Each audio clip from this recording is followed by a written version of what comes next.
Hi everyone, it is Fitz with your daily delivery. Hope you're doing well. I'm good. It's a new week. Let's just erase last week. It was a lot of grumpy. It was almost like we were all having a good session with a counselor, including myself. Because what we've seen on the field from this Kansas State football team is foreign. It's odd. It's not who they've ever been since Bill Snyder arrived. And yet here we are. But let's look forward, a little optimism, because I'm hearing some good things. I'm going to share them. Doesn't mean they're true. This is what I'm hearing. First, a reminder to please subscribe to this YouTube channel. We're growing like crazy, and your fans, the fans coming back and watching these every day is just so huge. Leave comments. I try to respond, or at least thumb up, every comment that I see. And of course, we're sponsored by coldest.com. If you're not checking it out, why? Help me. No, just go check them out. Life of Fitz gets 10% off. The talk out of the Veneer complexes last week was different. Not told exactly how, maybe a little more volume, a little more intensity. Chris Klieman's not known as a yeller and screamer, but it sounds like he cranked up the volume a little bit.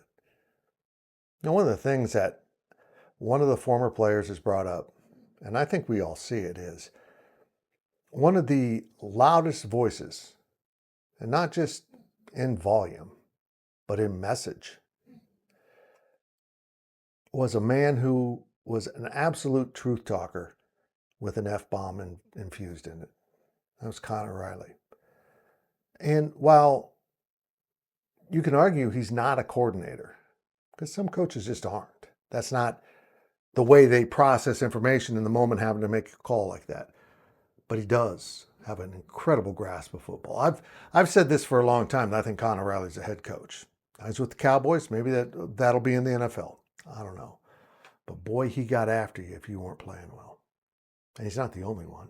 Tremaine Carroll, Coach True, the strength and conditioning coach. Now his replacement is good, but everyone has a different style. And Coach Thomas maybe does too. Coach True would get after you in the weight room or in the sidelines or in pregame. He would let you know in that distinctive voice that what you were doing wasn't good enough for the team, for him as your strength and conditioning coach, or for yourself. He always made people inspired to do more. Sometimes when you lose key personnel, you look at how can I replace this, blocking on the offensive line or building muscle and mass, the essential parts of the job. And you miss the nuance that also goes with the success of someone.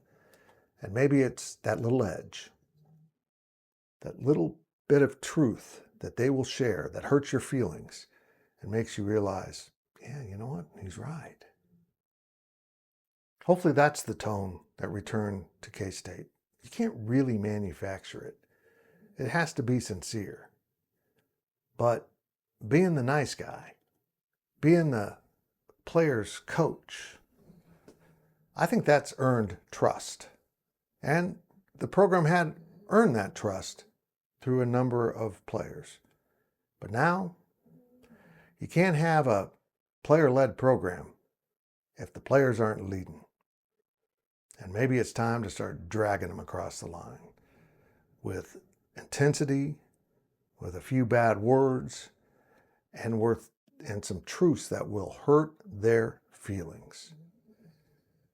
Because sometimes to improve yourself, you have to know the real output you're providing. And if it's not good enough, you need to be told repeatedly.